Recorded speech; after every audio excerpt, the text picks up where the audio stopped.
very warm welcome to our year-end special series, Rewind 2019. I'm Priya Sheikh and with me is Yash Jain. Hi Yash. Hello Priya. 2019 will be remembered as a year where both politics as well as business took center stage. In 2019, we saw the Modi government come to power for the second consecutive term. We also saw India's GDP hit a 6-year low. But Yash, there was one word that really grabbed headlines in the second half of 2019. Well, absolutely. That word was slowdown. Almost every sector was hit by the slowdown blues, and our team here at CNBC TV 18 brings you a roundup of the year that 2019 was. To start with one sector which literally moved into the slow lane, the automobile sector. Clearly, Yash, the auto sector was one such sector which saw its worst ever slowdown in over a decade. Our colleagues Alisha Sachdev and Parikshit Luthra find out what are the key reasons that really led to this slowdown. Take a look. Production cuts, dealership shutdowns, job losses, a liquidity crisis, regulatory complications and even electrification. These were the most heard words while discussing the slump in the auto sector this year, the biggest sign of the slowdown in the economy. In fact, the numbers tell the story. Automobile production fell every month of this year, making it the worst slowdown that the industry had seen over the last decade.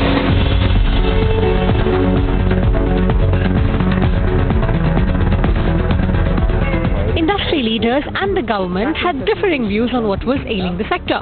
The blame was assigned to reasons as varied as the ripple effect of the IL&FS crisis, poor economic growth, policy uncertainty, and even the millennials who were now opting for Ola and Uber.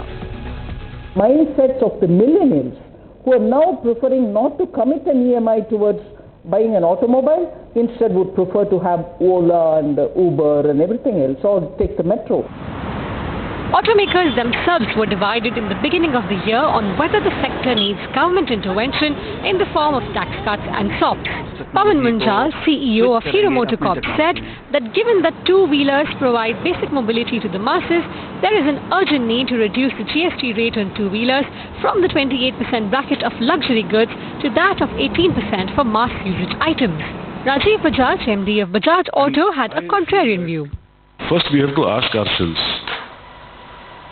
what we have to do better, and then if necessary we can ask government for help. Then came a series of unconnected cost increases like a hike in road taxes in several states, mandatory upfronting of insurance expenses and an upgrade of safety standards. All of this, the industry argued, led to the cost of vehicle ownership going higher for new buyers, keeping more of them on the fence. With a record slowdown in sales, also came widespread job losses. We have reduced about 1,500 temporary and contractual employees. Directly in the factories, what we said some months ago, that about 3,000 jobs.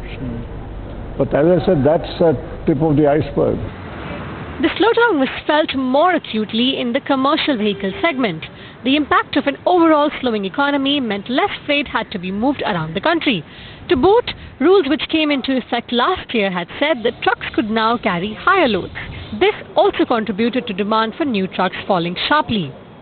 The fuel prices are very volatile, so that does not give the confidence to the fleet operator to acquire more.